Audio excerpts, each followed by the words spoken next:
नमस्कार बच्चों, Isha classes online education में आप सभी का एक बार फिर से स्वागत है। देखिए बच्चों, हम 12th क्लास हिंदी साहित्य पढ़ रहे थे और उसमें सेकंड चैप्टर पढ़ रहे हैं जिसका नाम है तुलसीदास। तुलसीदास जी के द्वारा रचित चैप्टर है। मंदोदरी के द्वारा रावण को जो सीख दी जाती है उसी बात का यहाँ पर क्या कर रहे हैं, वर्णन कर रहे हैं। तो चलिए हम आगे इस चैप्टर को बढ़ाते हैं। अब तक जितने भी पद पढ़ चुके हैं उनके बारे में आप लोग अगर वीडियो नहीं देखे हैं तो वो वीडियो ज़रूर देख लीजिए, क्योंकि जो प्लेलिस्ट है वहाँ पर वो वीडियो बन चुके हैं। हम यहाँ तक पढ़ चुके हैं, जो 7वें नंबर का जो चौपाई है अब यहाँ से शुरू करने वाले हैं। जेहि जलनाथ बंदायु हेला, यानी कि भगवान श्री रामचंद्र जी जो हैं खेल खेल के अंदर ही जो समुद्र है उसके अंदर सेतु बना लेते हैं, समुद्र को लांग करके और लंका में आ जाते हैं और सुमेरु पर्वत के ऊपर अपनी सेना उतार दीजिए। तो उसी बात का यहाँ वर्णन किया जा रहा है। और मंदोदरी जो है रावण को समझाने की कोशिश करती है कि श्री रामचंद्र जी को आप कोई साधारण मनुष्य मत समझिए, वो कोई साधारण मनुष्य नहीं है, बल्कि साक्षात वो तो विष्णु जी के अवतार हैं। आप उन्हें सामान्य इंसान समझने की गलती ना करिएगा। तो देखिए क्या क्या बोलती हैं कि जेहि जलनाथ बंदायु हेला। अब ये जो हेला शब्द है इसका मतलब होता है खेल। आप अपनी बुक निकाल लीजिए और बुक के अंदर इन शब्दों को समझते हुए चलिए, ठीक है। जेहि जलनाथ बंदायु हेला, यानी कि जेहि मतलब जिस प्रकार से, यानी गोस्वामी जो तुलसीदास जी हैं वो श्री रामचंद्र जी से युद्ध ना करने के बारे में वह जो मंदोदरी है वो अपने पति रावण से कहती है, उसे समझाती है। और उसी क्रम में कहते हैं कि मंदोदरी ने रावण से क्या कह रही है कि जिन श्री रामचंद्र जी ने, भगवान श्री रामचंद्र जी ने खेल खेल के अंदर ही, हेला जो शब्द लिख रखा है हेला, हेला शब्द का अर्थ होता है खेल। जेहि जलनाथ, जलनाथ का मतलब होता है समुद्र। क्या नाम होता है? समुद्र। बंदायो मतलब बांधा लिया, सेतु का निर्माण कर लिया। कि जिन श्री रामचंद्र जी ने, भगवान ने जो समुद्र है उनके ऊपर खेल खेल में ही क्या बना लिया, सेतु बना लिया, पुल बना लिया। उतरे प्रभु दल सहित सुबेला, जो सुबेलु पर्वत है, सुबेला का मतलब है जो सुमेरु पत्थर है, सुबेल पर्वत का नाम है, सुबेला का मतलब है सुबेल पर्वत का नाम है।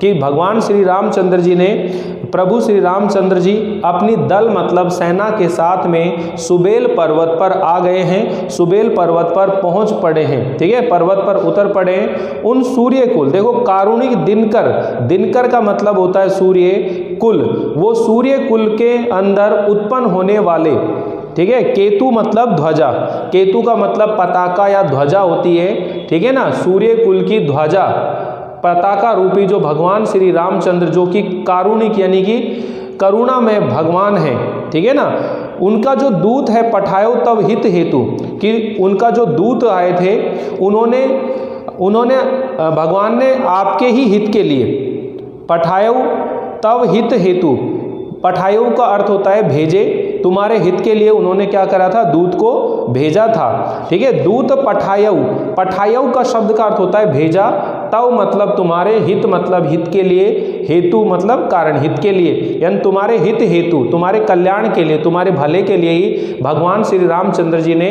अपने दूत को भेजा था। लेकिन दूत की बात तुमने नहीं मानी। आप ध्यान देखिए, अगर आप लोगों ने रामायण देखी है तो वहाँ आप लोग देखते हो कि भगवान श्री रामचंद्र जी जो है रावण को समझाने का हर संभव प्रयास करते हैं। इसीलिए भगवान श्री रामचंद्र जी राम कहलाते हैं, क्योंकि अंतिम समय तक उन्हें ये इस बात का विश्वास होता है कि रावण मान जाएगा, इसलिए वह एक के बाद एक दूत भेजते रहते हैं ताकि वह उनकी बातों को मान जाए और ये इतना बड़ा जो युद्ध होगा वो युद्ध टल जाए। किंतु रावण के ऊपर तो कहते हैं ना, काल का जो है वे एक तरह से विनाश छाया हुआ था, उसकी बुद्धि पर काल बैठा हुआ था, इसलिए उन्होंने एक बात बिल्कुल भी नहीं मानी। तो देखिए ये जो दो पंक्तियां पढ़ी है, जेहि जलनाथ बंदायो हेला, उतरे प्रभु दल सहित सुबेला, कारुणिक दिनकर कुल केतु, दूत पठायो तब हित हेतु। तो यहाँ तक समझ में आ गया होगा कि प्रस्तुत पंक्ति में गोस्वामी तुलसीदास जी वो वर्णन करते हुए कहते हैं कि मंदोदरी ने रावण से कहा कि जिन श्री रामचंद्र जी ने, भगवान श्री रामचंद्र जी ने खेल खेल में ही अर्थात बिल्कुल आसानी से समुद्र के ऊपर जो है समुद्र को बांध दिया, उसके ऊपर पुल का निर्माण कर लिया, और जो प्रभु भगवान श्री कृष्ण जो प्रभु श्री रामचंद्र जी हैं वो सेना के साथ में सुबेल पर्वत के ऊपर आ पहुँचे हैं, आ गए हैं, और सूर्य कुल के ध्वजा के रूप में, सूर्य कुल के ध्वजा यानी पताका के रूप में करुणा में, कारुणिक है ना, करुणा में भगवान जो श्री रामचंद्र जी हैं उन्होंने तुम्हारे हित के लिए, तुम्हारे कल्याण के लिए ही उन्होंने अपना जो दूत है वो भेजा था। ठीक है, दूत भेजा। उस दूत ने जो दूत भेजा था, सभा माज जेहि तव बल मथा, जो दूत आया था सभा के बीच में, रावण की सभा है ना, रावण बैठा हुआ है बड़े से सिंहासन के ऊपर, सभा लगी हुई है, और उस सभा के अंदर उनका जो भगवान श्री रामचंद्र जी का जो दूत है वो पहुंच जाता है। यानी कि सबसे पहले अपन बात करें श्री रामचंद्र जी के दूत की, हनुमान जी, फिर अंगद की बात करें तो अंगद तो इतने बलशाली दूत कौन थे। तो माज मतलब बीच में, जेही मतलब जिसने, तव मतलब तुम्हारे बल मथा, तुम्हारे बल को मथ दिया, तुम्हारे बल को एक तरह से उसने व्यर्थ साबित कर दिया वहाँ पर, क्योंकि देखिए उस दूत ने बीच सभा में आपके बल को उसी प्रकार मथ डाला। ठीक है ना, मथा मतलब उसी तरह से छिन्न भिन्न कर दिया तुम्हारे बल को। करी बरुथ महु मृगपति जथा। ठीक है, करी का मतलब होता है हाथी, करी का मतलब क्या होता है हाथी, और बरुथ का मतलब होता है झुंड, हाथियों के झुंड, महु मतलब में, मृगपति मतलब शेर, मथा मतलब जैसे हाथियों के झुंड के बीच में कोई शेर आ जाता है तो वो शेर हाथियों के झुंड को क्या कर देता है, छिन्न भिन्न कर देता है। उसी तरह तुम्हारी सभा में भगवान श्री रामचंद्र जी का दूत आया और तुम्हारा जो बल था, तुम्हारा जो पराक्रम था, उसे उसी तरह से मथ डाला, उसी तरह से छिन्न भिन्न कर डाला। जैसे हाथियों के झुंड में शेर आ जाता है तो वह झुंड छिन्न भिन्न हो जाता है, उसी तरह भगवान श्री रामचंद्र जी के दूत ने तुम्हारी सभा के बीच में तुम्हारा जो बल था उसको मथ डाला, उसको छिन्न भिन्न कर दिया, तब तुम कुछ नहीं कर पाए। और अब अगर साक्षात भगवान श्री रामचंद्र जी आ जाएंगे तो तुम उनका क्या कर लोगे। तो जो मंदोदरी है वो अपने पति रावण को हर संभव ये कोशिश कर रही है कि वो मान जाए, और श्री रामचंद्र जी की पत्नी सीता जी है उनको वो सम्मान के साथ वापस लौटा दें, किंतु रावण के ऊपर मंदोदरी की बातों का प्रभाव नहीं पड़ रहा है। तो यहाँ तक समझ में आएगा। सभा मांझ में जय जेहि तव बल मथा, करी बरुथ महु मृगपति जथा, अंगद हनुमत अनुचर जाके, कि जिनके अंगद और हनुमान जैसे अनुचर हैं, अनुचर का मतलब होता है सेवक, जाके मतलब जिसके, कि जिन प्रभु भगवान श्री रामचंद्र जी के अंगद और हनुमान जी जैसे बलशाली सेवक हैं, तो सोचो कि वो भगवान श्री रामचंद्र जी कोई सामान्य इंसान तो नहीं हो सकते, कोई सामान्य मनुष्य तो नहीं हो सकते। ठीक है ना। उन रण बांकुरे वीर अति बांके, रण बांकुरे यानी कि युद्ध भूमि में लड़ने वाले वीर योद्धा, ठीक है ना, रण बांकुरे कि हे प्रियतम ऐसे बलशाली, रण बांकुरे का मतलब आप बलशाली भी लिख सकते हो या ऐसे लिख सकते हो युद्ध में जो महापराक्रमी योद्धा है, तो आप इसमें रण बांकुरे का मतलब लिख लीजिए बलशाली। क्या लिख लेंगे कि रण बांकुरे वीर अति बांके, वीर मतलब अत्यधिक वीर, हे प्रियतम ऐसे बलशाली श्री रामचंद्र जी को आप बार बार कोई साधारण मनुष्य क्यों कहते हो। आप ऐसे ते ही कहे पिए पुनि बार बार नर कहू, ठीक है ना। जो भगवान श्री रामचंद्र जी रण बांकरे ऐसे अंगद हनुमान आदि जिनके सेवक हैं, सॉरी यहाँ पर आप थोड़ा सा करेक्शन करिए कि रण बांकरे वीर अति बांके, कि जो रणभूमि के अंदर युद्ध के मैदान में अपनी वीरता के साथ में पराक्रम दिखाने वाले जैसे अंगद और हनुमान जैसे जिनके सेवक हैं, ऐसे प्रिय ऐसे भगवान श्री रामचंद्र जी को तुम साधारण मनुष्य ना समझिए। जे ही कहे मतलब पिए, पिए का मतलब प्रियतम, पिए का मतलब है प्रिय पुनि पुनि बार बार नर कहू, नर मतलब मनुष्य, कहू मतलब कह रहे हो, ठीक है ना, हे प्रियतम, ऐसे बलशाली भगवान श्री रामचंद्र जी को आप बार बार साधारण मनुष्य कह रहे हो। मुधा मान ममता मद बहु, ठीक है ना। अब मुदा का मतलब होता है व्यर्थ, इन शब्दों को लिख लीजिए। मुदा मतलब व्यर्थ, मान मतलब सम्मान, ममता, मद मतलब घमंड, ठीक है ना। बार बार के मनुष्य कहते हो आप व्यर्थ में ही अपना अभिमान, ममता, घमंड का बोझ ढो रहे हो, ठीक है ना। बहु आप उनको ढो रहे हो एक तरह से। बोधा मतलब ज्ञान या समझ, ठीक है। तो देखिए क्या कह रहे हैं, मुदा मान ममता मद बहु, और तुम अपने अहंकार को, अपने घमंड को व्यर्थ में ही उसके बोझ को तुम क्या कर रहे हो, सहन कर रहे हो। आहा कंत कृत राम विरोधा, कि अंत यानी कि हे प्रियतम, कंत का मतलब होता है प्रियतम, आपने श्री रामचंद्र जी से विरोध कर लिया है। कृत राम विरोधा, कि हे प्रियतम, हे स्वामी, आपने भगवान श्री रामचंद्र जी से क्या कर लिया है, विरोध कर लिया है। काल विवश मन उपजज न बोझा, और काल के वशीभूत होने की वजह से, क्योंकि मृत्यु निकट है, काल विवश मन उपजत नहीं बोधा, बोधा का मतलब होता है ज्ञान, कि काल के वशीभूत होने के कारण तुम्हारे मन में ज्ञान या समझ पैदा नहीं हो रही है कि जिनके साथ तुम वैर भावना कर रहे हो वो कोई सामान्य मनुष्य नहीं है, बल्कि साक्षात विष्णु जी के अवतार हैं वो। तो उनसे विरोध करना या उनसे युद्ध करना कोई आसान काम नहीं है। काल दंड गही काहू न मारा, काल दंड कहू, तो काल या मौत किसी को दंड लेकर नहीं मारती है, यानी कि काल दंड गही, यानी कि काल जो है दंड लेकर काहू ने मारा, किसी को नहीं मारती है। यानी कि जो काल या मौत है किसी को दंड लेकर नहीं मारती है, यानी कि जब किसी की मृत्यु आती है तो वो तो निश्चित है, तो काल जो है किसी को दंड दे करके उसको नहीं मारती है। हरई धर्म बल बुद्धि विचारा, ठीक है ना। काल तो धर्म, हरई मतलब हर लेता है, धर्म बल बुद्धि, ठीक है। विचारा का मतलब है सद्विचार को हर लेता है, कि जब व्यक्ति की मौत आती है, काल आती है, तो वो उस व्यक्ति का क्या क्या चीज़ हर लेता है, उस व्यक्ति का धर्म बल बुद्धि और सद्विचार, इनको क्या कर लेता है, हर लेता है। निकट काल जेहि आवत साई, निकट काल, कि हे स्वामी, जिनके काल मरण समय निकट आ जाता है, कि हे स्वामी, काल जेहि आवत साई, साई मतलब हे स्वामी, कि जिनके काल निकट आ जाता है, जेहि मतलब जिनके निकट काल आवत आ जाता है, ते ही भ्रम होई तुम्हारे ही नाई, और उसे तुम्हारी तरह ही, नाई मतलब तरह, उसे तुम्हारी तरह ही क्या हो जाता है, भ्रम हो जाता है, तुम्हारी तरह ही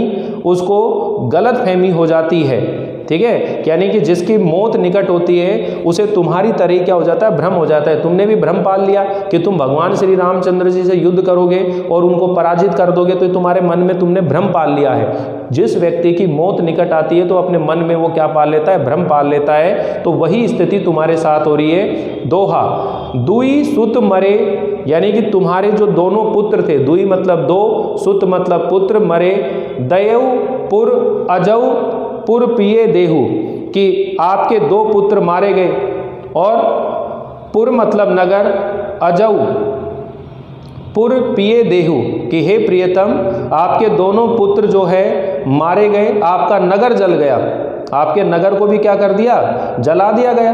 दयऊ पुर अजऊ पुर पिए देहु, हे प्रियतम, अब तक तो जो नुकसान हुआ है, कृपा सिंधु रघुनाथ भजीनाथ विमल जसु लेही, अजऊ पुर पिए देहु, कि अब तक आपके नगर में जो भी नुकसान हुआ है उसको आप लोग वापस से क्या कर लीजिए, सुधार लीजिए, और अपनी भूल की क्या कर लीजिए, पूर्ति कर लीजिए। पुर पिए देहु, यानी कि अपनी भूल के अंदर क्या कर लीजिए, पूर्ति कर लीजिए।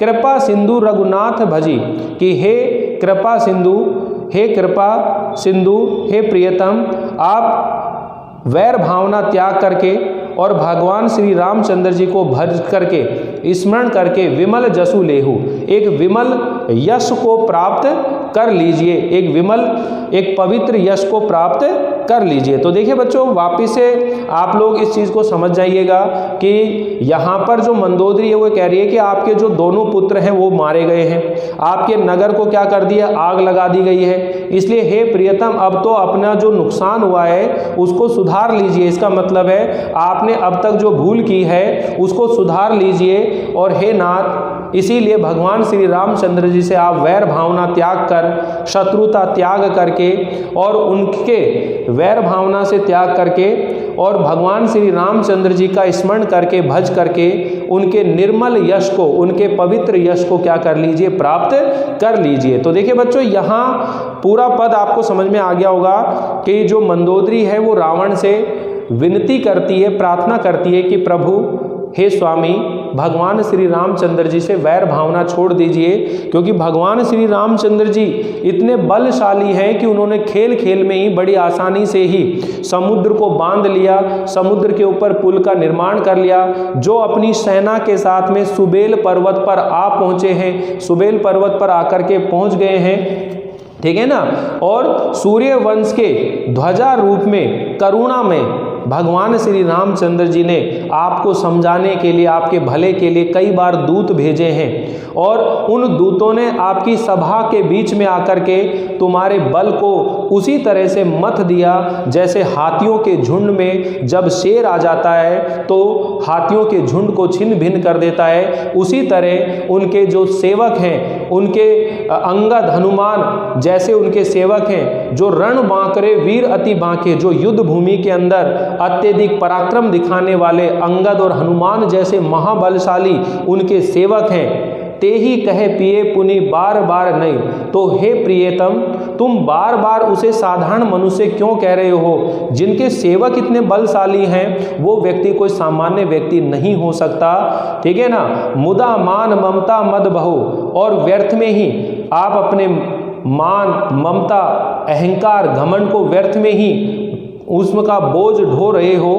हे स्वामी, भगवान श्री रामचंद्र जी से विरोध मत कीजिए, क्योंकि काल विवश मन उपजत न बोझा।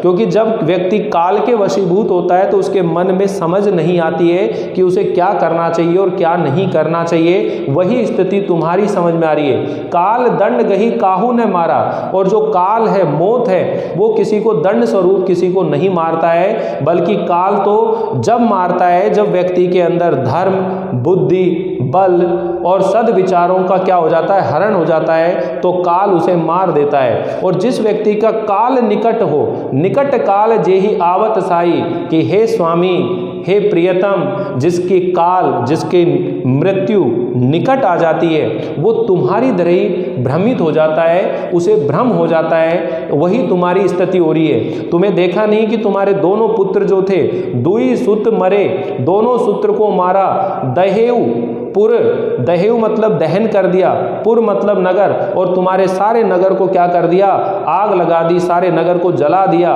ठीक है ना।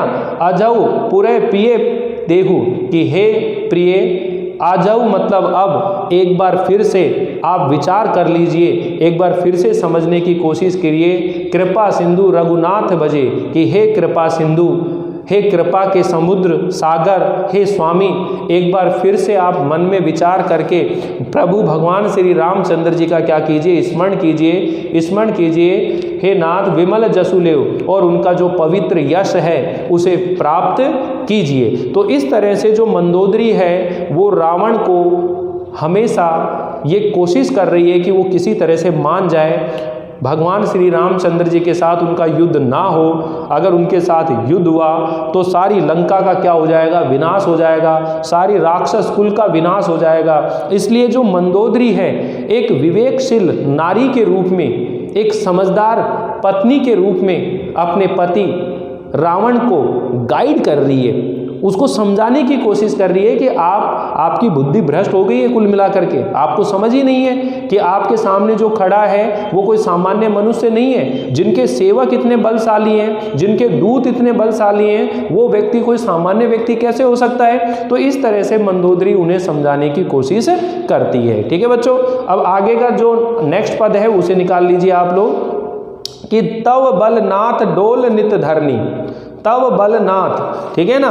तो यहाँ ये वाला जो पद आ रहा है कि श्री राम के बाण से जो रावण है उसका सिर कट गया है और वो धरती पर जो है गिरा पड़ा है।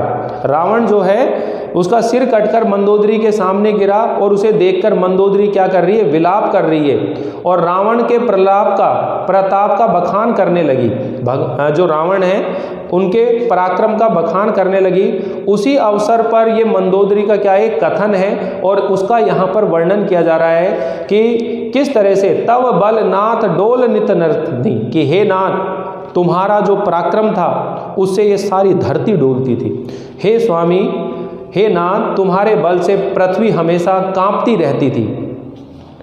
तव बल नाथ डोल नित धरनी, नित मतलब हमेशा, धरनी मतलब धरती, नाथ मतलब स्वामी संबोधन कर रहे हैं। तव बल, बल मतलब बल पराक्रम, कि हे नाथ तुम्हारे बल से, तुम्हारे पराक्रम से ये धरती हमेशा कांपती थी। अर्थात तुम्हारे बल पराक्रम को सुनकर देख करके इस धरती पर रहने वाले सभी लोग आपसे भयभीत होते थे, कांपते थे।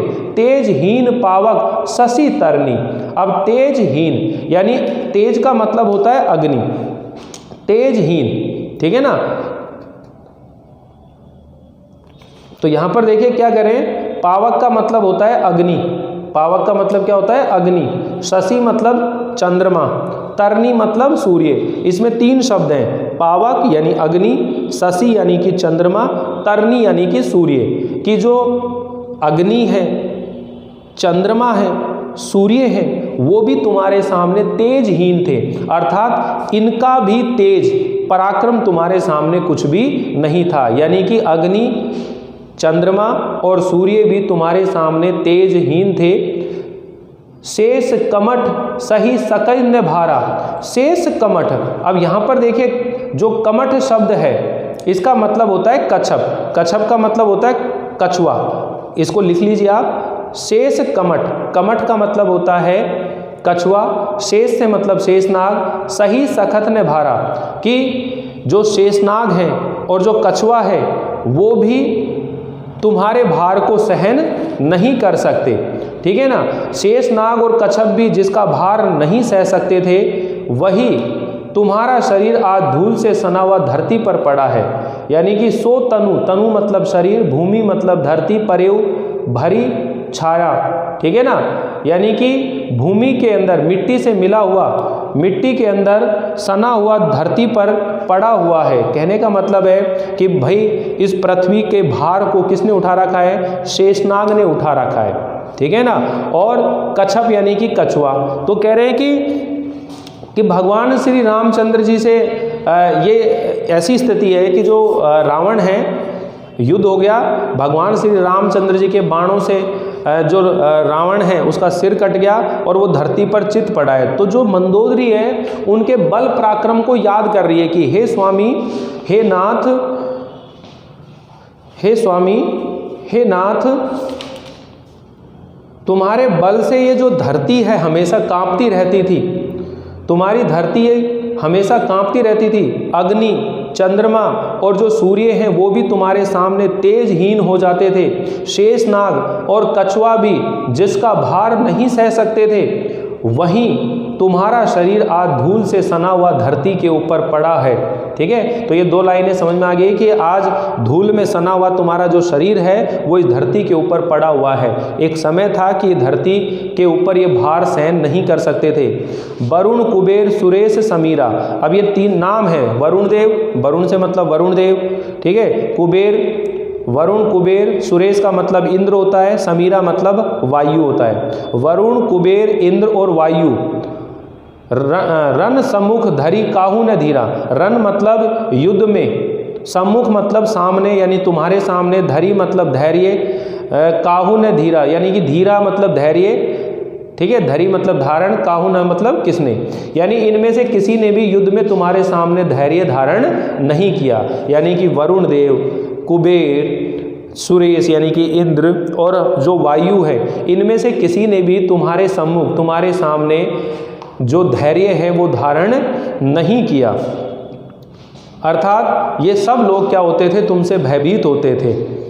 भुज बल जितेऊ काल जम साई, भुज बल यानी भुजाओं के बल से, तुमने अपनी भुजाओं के बल से काल और यमराज को भी जीत लिया था।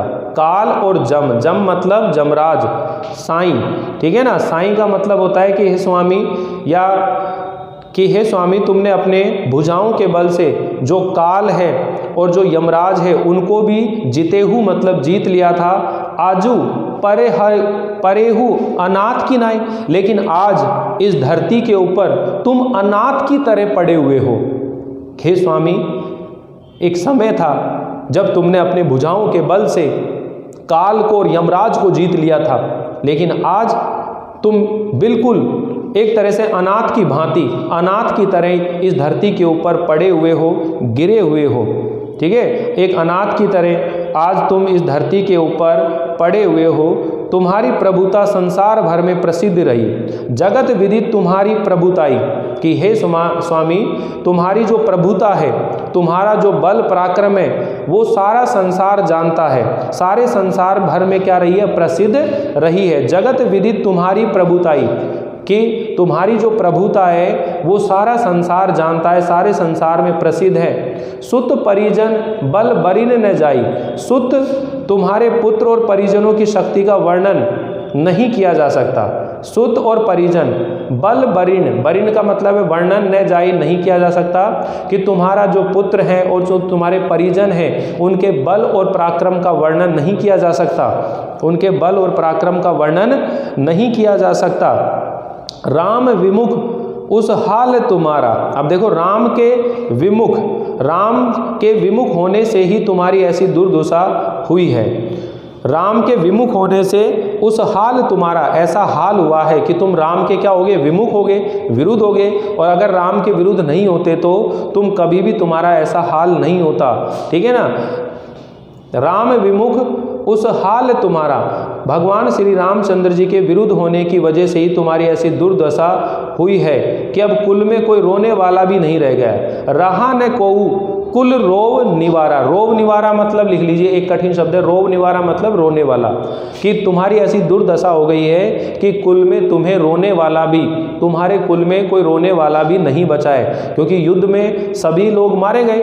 तो हे स्वामी, भगवान श्री रामचंद्र जी से तुम विमुख हुए, उनके विरुद्ध हुए, इसी वजह से आज तुम्हारे कुल में तुम्हें रोने वाला भी कोई नहीं बचा। रहा न कोऊ कुल रोव निवारा, तुम्हारे कुल में कोई रोने वाला नहीं रहा। तब बस विधि प्रपंच सब ना था। विधि प्रपंच का मतलब है विधाता की सृष्टि, सब ना था, सब नाथ, ठीक है ना। यहाँ पर कह रहे हैं कि अब कोई रोने वाला नहीं, अर्थात सभी के लोग क्या हुए, मारे गए। पहले विधाता की सारी सृष्टि तुम्हारे वश में थी, तब बस विधि प्रपंच, विधि प्रपंच सब ना था, कि हे नाथ पहले इस सृष्टि के यानी कि विधाता की जो सारी सृष्टि है वो तुम्हारे वश में रहती थी, तुम्हारे, तब बस, वश का मतलब है वशीभूत रहती थी। विधि प्रपंचा मतलब विधाता की सृष्टि, सब ना था मतलब सब, कि हे स्वामी ये विधाता की जो सृष्टि है वो तुम्हारे वश में रहती थी। सारे लोकपाल सब है दिशिप नित नाव माथा, सबई मतलब सै भय, सै मतलब भय से युक्त, भयभीत होकर के। दिशिप, दिशिप शब्द का लिख लीजिए दिक्पाल यानी लोकपाल, यानी कि सारी दिशाओं को रक्षा करने वाले, सभी दिशाओं की रक्षा करने वाले दिक्पाल होते हैं। तो इसमें अर्थ लिख लेना, ये दिशिप मतलब दिक्पाल यानी कि लोकपाल, नित मतलब हमेशा, नावही, नावई मतलब मस्तक नवाते थे, एक तरह से नावई मतलब नवाते थे, नावई, माथा मतलब मस्तक, माथा का मतलब, और भयभीत होकर के सभी दिशाओं के जो प्रहरी हैं, अर्थात सभी दिशाओं के जो रक्षा करने वाले प्रहरी हैं या जो वहाँ के राजा हैं, वो तुम्हारे सामने अपना माथा झुकाते थे, तुम्हारे सामने झुकते थे, शीश नवाते थे। अब तब सिर भुज जम्बुक खाई, ठीक है ना। अब सिर, किंतु अब तुम्हारा सिर और भुजाओं को गीदड़ खा रहे हैं। जम्बुक का मतलब है गीदड़, जम्बुक शब्द का अर्थ लिख लिए गीदड़, खाई मतलब खा रहे हैं। अब तुम्हारे सिर और भुजाएं जो हैं उनको गीदड़ खा रहे हैं। राम विमुख ये अनुचित नाही, ठीक है ना, श्री राम के विमुख होने पर ऐसा होना अनुचित नहीं है। तो क्या कह रहे हैं यहाँ पर, राम विमुख यह अनुचित नहीं, भगवान श्री रामचंद्र जी से विमुख होने पर यह कोई अनुचित नहीं हुआ है, अर्थात भगवान का विरोध करने पर ऐसा ही फल मिलना था, ऐसा ही होना था और ये बिल्कुल उचित भी है, ऐसा वो उनको समझाती है कि हे स्वामी, भगवान श्री रामचंद्र जी से विमुख होने पर यह अनुचित नहीं, मतलब ये अनुचित नहीं है, अगर विरोध किया है तो ये बिल्कुल तुम्हारे साथ जो हुआ है बिल्कुल उचित हुआ है। काल विवश पति कहाँ ने माना, और काल के वशीभूत होने के कारण से, काल के वशीभूत होने के कारण, हे स्वामी, काल को पूरी तरह वश में करने वाले, काल को पूरी तरह वश में करने वाले तुमने किसी का कहाँ नहीं माना, कहाँ ने माना, अब जग नाथु मनुज करी जाना, ठीक है ना, किसी का कहाँ नहीं माना तुमने, और चर अचर नाथ भगवान श्री रामचंद्र जी को, जग नाथु इस संसार के जो स्वामी हैं उसको मनुज करी जाना, उसे मनुष्य करके जाना, अर्थात भगवान श्री रामचंद्र जी के बल पराक्रम को तुमने भारी उपेक्षा से देखा, अर्थात उनके बारे में कभी तुमने नहीं सोचा, उन्हें एक सामान्य सा इंसान माना और इस तरह तुम हमेशा उसका सामना करते रहे। तो देखिए पद ये क्या है बच्चों, मंदोदरी को यहाँ पर एक पतिव्रता नारी के समान प्रलाप करता हुआ चित्रित किया है, मतलब कि जो रावण है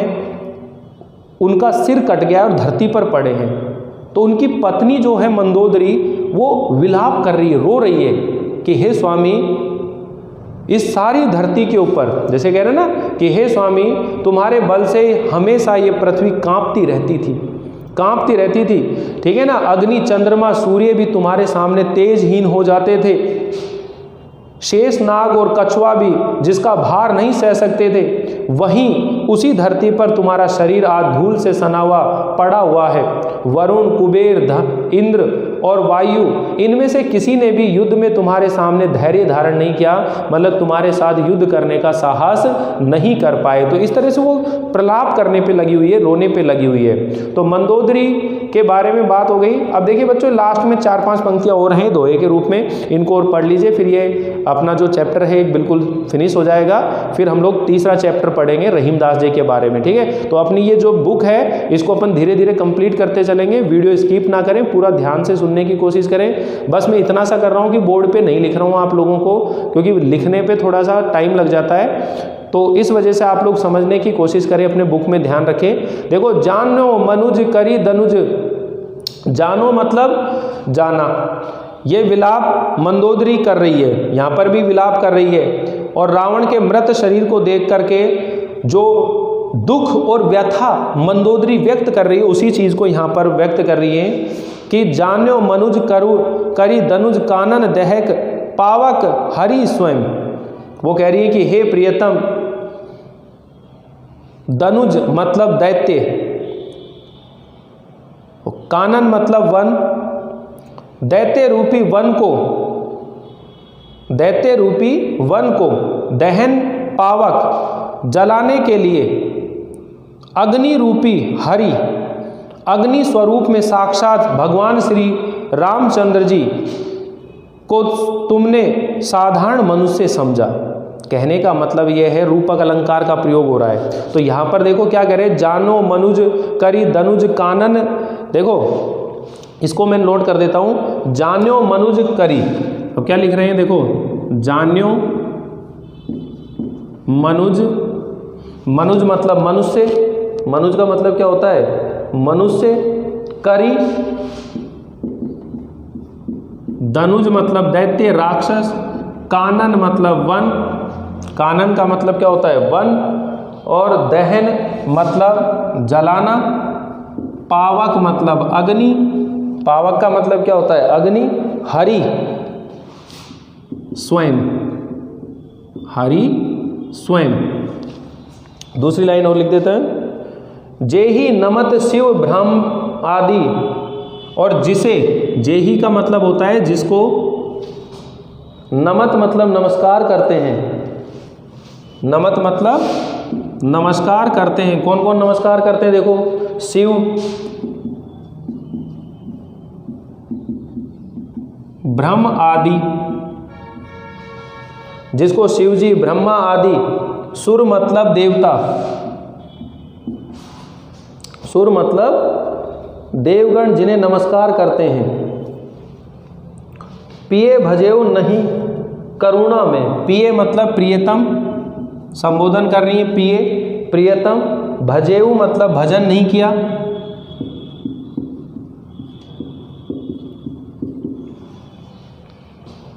करुणा में।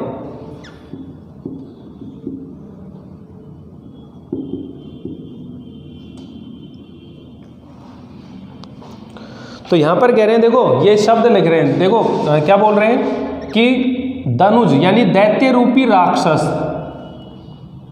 दैत्य रूपी वन। तो यहां पर कानन शब्द का क्या है, तो ये कह रहे हैं दैत्य रूपी कानन।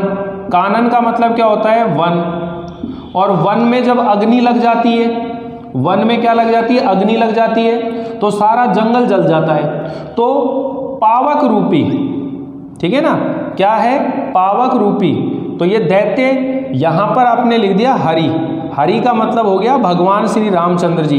हरि रूपी पावक, पावक मतलब अग्नि, पावक मतलब अग्नि। तो यानी एक वस्तु को दूसरी वस्तु पर जब आरोपित कर देते हैं तो कौन सा अलंकार होता है, वो रूपक अलंकार होता है। तो यहां पर ये कह रहे हैं कि दैत्य रूपी वन के अंदर भगवान श्री रामचंद्र रूपी अग्नि स्वयं आ गई है और तुमने उसे साधारण मनुष्य समझ लिया, जबकि वो साधारण मनुष्य नहीं है, वो तो भगवान है, जिनको साक्षात जो शिव जी हैं, ब्रह्मा आदि देवतागण हैं, वो भी उनको क्या करते हैं, नमस्कार करते हैं। जिनको क्या करते हैं, नमस्कार करते हैं। उन करुणा में भगवान श्री रामचंद्र जी को तुमने नहीं भजा कि हे प्रिय, हे प्रियतम, भजेऊ नहीं करुणा में। उन भगवान श्री रामचंद्र जी जो करुणा में हैं, जो करुणा से युक्त हैं, उन भगवान को तुमने कभी नहीं भजा, उनका कभी स्मरण नहीं किया। तो यहाँ इन पंक्तियों को ध्यान रखेंगे। आजन्म ते पर द्रोहो, आजन्म, आजन्म का मतलब होता है जन्म तक, ठीक है, आजन्म जन्म भर, ते मतलब वे या तुम, तुम्हारा ये जो शरीर है जन्म से लेकर मृत्यु तक दूसरों से द्रोह करने में तत्पर रहा, जन्म से लेकर और मृत्यु तक पर द्रोह रत, दूसरों से द्रोह करने में मग्न रहा, तत्पर रहा, पाप ओग में, पापोग में का मतलब है पाप राशि से, पाप से भरा रहा, ठीक है, पाप से घिरा रहा तुम्हारा ये जो जीवन है। तब तनु अयम, तनु मतलब शरीर, तनु का मतलब क्या है, शरीर, तव मतलब तुम्हारा, अयम मतलब यह है, तुम्हारा ये जो शरीर है जन्म से लेकर मृत्यु तक दूसरों के द्रोह करने में तत्पर लगा रहा तथा पाप समूह से गिरा रहा। जन्म से लेकर मृत्यु तक तुम्हारा ये जो शरीर है, तो आ जन्म ते पर द्रोह रत पाप ओग में है, ठीक है, पाप राशि से भरा रहा। अयम मतलब यह है, तव मतलब तुम्हारा, तनु मतलब शरीर, कि तुम्हारा ये जो शरीर है जन्म से लेकर मृत्यु तक केवल और केवल दूसरों का द्रोह करने में तत्पर रहा और पाप से भरा रहा। तुमहु दियो निज धाम, तुम ही दियो, यानी कि तुम ही दियो का मतलब है कि तुम्हारा जो आचरण है, धाम का मतलब लोक होता है, ब्रह्मलोक होता है, निवास स्थान होता है। तुम्हें दियो निज मतलब अपना, धाम मतलब अपना ब्रह्मलोक दिया, तुम्हें दियो निज मतलब अपना, राम नमामि ब्रह्म निरामय, और राम मतलब भगवान श्री रामचंद्र, नमामि मतलब नमस्कार करते हैं, नमस्कार करते हैं उनको,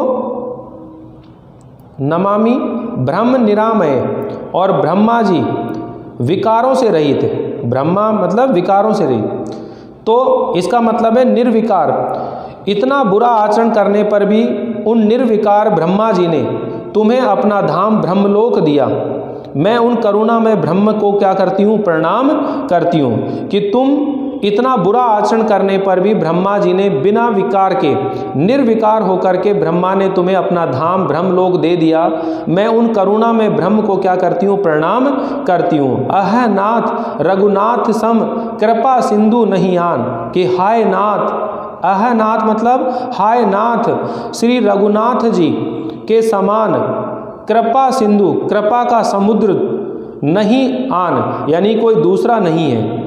जोगी ब्रंद दुर्लभ गति तो ही दीन ही भगवान, कि उन भगवान ने तुम्हें वह गति दी है जो योगियों को भी दुर्लभ है। जोगी ब्रंद दुर्लभ गति, कि योगियों को जो बड़े बड़े योगी लोग होते हैं, सन्यासी लोग होते हैं, उनके लिए भी ये जो मौत है वो भी उनके लिए नहीं होती है। तो तुम्हें वह गति दी जो योगियों के लिए भी दुर्लभ है। गति तो ही तीनी भगवान, कि भगवान ने तुम्हें वो गति प्रदान करी जो योगियों के लिए भी दुर्लभ है, योगियों को भी प्राप्त नहीं होती है। तो यहाँ पर देखिए कि जो मंदोदरी है उसकी चरित्रगत जो उज्ज्वलता है उसको व्यक्त किया गया है, और किस तरह से उसे एक पति व्रता स्त्री के रूप में यहाँ चित्रित किया गया है। तो ये दोनों के दोनों पद आपको लास्ट में बिल्कुल अच्छे समझ में आ गए होंगे बच्चों।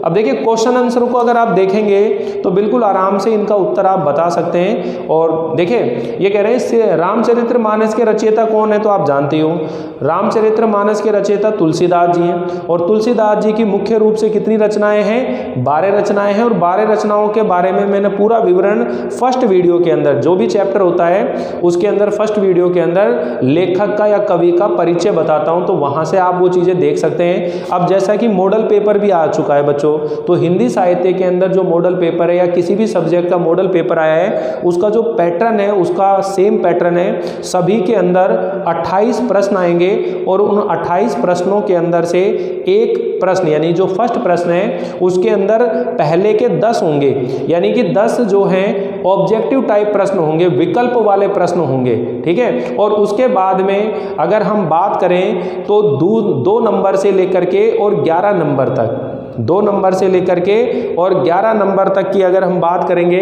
तो वो कैसे होंगे, अति लघुत्तरात्मक, यानी कि एक पंक्ति में उत्तर देना है, एक लाइन में उत्तर देने वाले प्रश्न होंगे और 2 रिक्त स्थान आएंगे उसके अंदर। तो इस तरह का विवरण उसके अंदर दिया गया है। और आपके प्रश्न जो है बड़ी आसानी हो गई है कि कई प्रश्न जो होंगे उसमें आपको अथवा में 3 प्रश्न देंगे, यानी उन 3 प्रश्नों में से एक प्रश्न आपको करना होगा। तो इस तरह से आपके लिए थोड़ा सा सहायता दी गई है, लेकिन तैयारी हमें अच्छे से करनी है। अगर हम चाहते हैं कि हमारे हिंदी लिटरेचर के अंदर कंपलसरी हिंदी के अंदर 100 में से 100 नंबर आए, तो उसके लिए हमें जी तोड़ मेहनत करनी है। अपनी हैंड राइटिंग के ऊपर ध्यान देना है, प्रेजेंटेशन के ऊपर ध्यान देना है। तो मैंने एक वीडियो बनाया हुआ है कि हमें कैसे अपनी राइटिंग को ध्यान में रख के काम करना चाहिए। अगर आप लोगों ने वो नहीं देख रखा है तो ज़रूर देख लीजिए। नहीं मिल रहा हो तो मुझे मैसेज कर दीजिए, मैं आपको पर्सनली भेज दूंगा, सेंड कर दूंगा।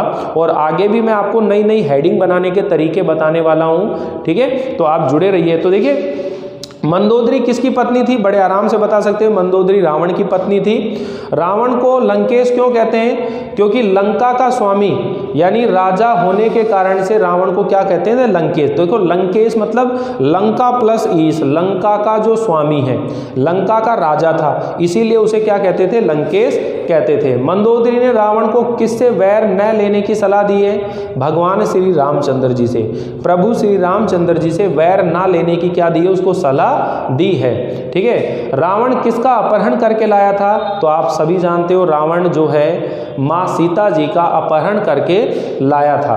कवि ने श्री राम और रावण में किस प्रकार का अंतर बताया है, तो ये बताया कि जो श्री रामचंद्र जी हैं वो तो सूर्य के समान है और रावण जो है वो जुगनू के समान है। यानी यहाँ पर जो कवि हैं तुलसीदास जी, उसने भगवान श्री रामचंद्र जी और रावण के बीच में क्या अंतर बताया है कि जो भगवान श्री रामचंद्र जी हैं वो तो सूर्य के समान हैं और जो रावण है वो जुगनू के समान है। तो ये अंतर उन्होंने बताया है। अब देखिए रावण ने सीता का हरण क्यों किया। अब देखिए रावण ने सीता का हरण क्यों किया, तो ये स्टोरी ऐसी है जो आप सब जानते हो कि जब भगवान श्री रामचंद्र जी और लक्ष्मण और माँ सीता जब वनवास में आ गए थे, तो वो वन में जब रह रहे थे कुटिया में, तो उसी समय रावण की जो बहन है जिसका नाम था शूर्पणखा, क्या नाम था, शूर्पणखा, वो काम वासना से आसक्त होकर के और लक्ष्मण के ऊपर क्या हो जाती है, मोहित हो जाती है।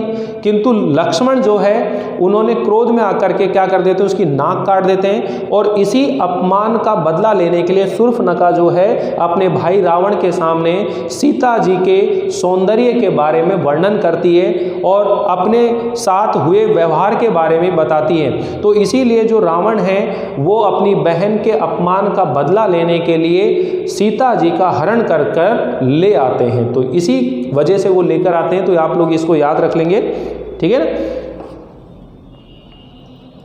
मंदोदरी मंदोदरी जो है राम को क्या समझाती थी। अब देखो ये क्वेश्चन देखो, क्या समझती थी ये, सॉरी, मंदोदरी जो है राम को क्या समझती थी। तो इसमें आपने बताया कि जो मंदोदरी है वो भगवान श्री रामचंद्र जी को साक्षात पर ब्रह्म समझती थी। यानी इस सृष्टि के कण कण में व्याप्त, इस संसार के, इस प्रकृति में हर अंग में विद्यमान उसे एक विधाता, एक ईश्वर समझती थी। तो वो कह रहे हैं कि जो मंदोदरी है वो श्री रामचंद्र जी को साक्षात पर ब्रह्म समझती थी और वो मानती थी कि भगवान धर्म और मर्यादा की स्थापना करने के लिए इस धरती के ऊपर मनुष्य के रूप में क्या हुए हैं, अवतरित हुए हैं। वो एक मनुष्य के रूप में अवतार लिया है और इस संसार के अंदर जो भी चर अचर है, सजीव और निर्जीव है, उन सब के अंदर उन्हीं का रूप दिखता है, दिखाई देता है। मंदोदरी ने रावण से क्या कहा, तो ये आप बता ही देंगे कि मंदोदरी ने रावण से कहा कि श्री रामचंद्र जी हैं जो कोई साधारण मनुष्य नहीं है, बल्कि वो तो साक्षात पर ब्रह्म हैं, भगवान के अवतार हैं और इस धरती के ऊपर धर्म की रक्षा करने के लिए, मर्यादा की रक्षा करने के लिए इस समय एक नर लीला, एक मनुष्य के रूप में लीला दिखा रहे हैं। उनकी पत्नी सीता का अपहरण करके आपने बिना कारण के ही उनसे वैर विरोध कर लिया है, उनसे शत्रुता ले ली है। इससे सारे जो राक्षस जाति है उसके वंश का क्या हो जाएगा, विनाश हो जाएगा। इसलिए आप लोग सीता जी को, श्री रामचंद्र जी को सम्मान के साथ वापस लौटा दीजिए। तो इस तरह से आप ये क्वेश्चन आंसर करते जाएं बच्चों, और मैं आप सभी के लिए जल्दी बिल्कुल रेडी हो गया है स्टूडियो। उसके लिए मैं आप लोगों के लिए सुबह मॉर्निंग में एक लाइव क्लास शुरू करेंगे। जो मॉडल पेपर आया है उसके अकॉर्डिंग क्वेश्चन आंसर चलेंगे। क्वेश्चन आंसर समझाते हुए मैं आप लोगों को समझाऊंगा, लेकिन वो क्लास अभी कंपलसरी हिंदी की चलेगी बच्चों। और कंपलसरी हिंदी जब कंप्लीट हो जाएगी तो फिर मैं कोशिश करूंगा कि आपको हिंदी लिटरेचर की भी क्लास उसी फॉर्म में मिलना शुरू हो जाए। और आपके भाई बहन या कोई भी आपका साथी मिलने वाला रीट की तैयारी करना चाहता है तो हिंदी और संस्कृत दोनों व्याकरण और रीट की शिक्षण विधियां, ये भी मैं अपने चैनल के ऊपर लेकर आ रहा हूं। तो आप उन लोगों को बोल सकते हो कि चैनल सब्सक्राइब कर लें और सभी को यहाँ बड़े आनंद के साथ पढ़ने का अवसर मिलेगा, मौका मिलेगा। मैं पूरी कोशिश करूँगा कि जब तक आपके एग्ज़ाम होंगे तब तक आपका साथ नहीं छोड़ने वाला हूँ, और एग्ज़ाम होने के बाद भी आपके कैरियर को लेकर के मैं बहुत सारी बातें बताने वाला हूँ। क्योंकि सभी लोगों के मन में ये प्रश्न आता है कि हम 12th के बाद क्या करें। हर किसी के मन में प्रश्न आता है कि हम कौन से कैरियर को अपनाएं, कौन सा कैरियर हमारे लिए सूटेबल होगा। हम गवर्नमेंट जॉब में जाना चाहते हैं तो कौन सी गवर्नमेंट जॉब हमारे लिए बेहतर है, हमारे सब्जेक्ट के अकॉर्डिंग हम उस जॉब को प्राप्त कर सकते हैं। इन सभी चीज़ों को लेकर के लिए मैं कैरियर काउंसलिंग के जो वीडियो हैं वो बनाने वाला हूं आप लोगों के लिए। तो आप बड़े विश्वास के साथ इस चैनल पर जुड़े रहिए। यहाँ जुड़ करके आप लोगों को हमेशा फ़ायदा मिलेगा, आपका नुकसान कभी नहीं होगा, ठीक है। क्योंकि मेरे मन में किसी तरह का लोभ लालच आपके प्रति नहीं है। भगवान का दिया हुआ सब कुछ है, सब मिलेगा। अब मेरा उद्देश्य है कि मैं इस YouTube के माध्यम से सभी विद्यार्थियों को बहुत अच्छे से अपनी सेवा दे सकूं। तो आप सभी से सिर्फ इतनी सी विनती है, इस चैनल को ज़्यादा से ज़्यादा सब्सक्राइब करवाइए और इस चैनल को एक बड़ा चैनल बना दीजिए। आपके लाड़ प्यार और आपकी दुआओं से ही ये संभव हो सकता है। तो प्लीज़ आपसे निवेदन है, सहायता कीजिए, ज़्यादा से ज़्यादा लोगों तक इस चीज़ को शेयर कीजिएगा। मिलते हैं अगली बार नए चैप्टर को लेकर, तब तक के लिए थैंक यू, धन्यवाद।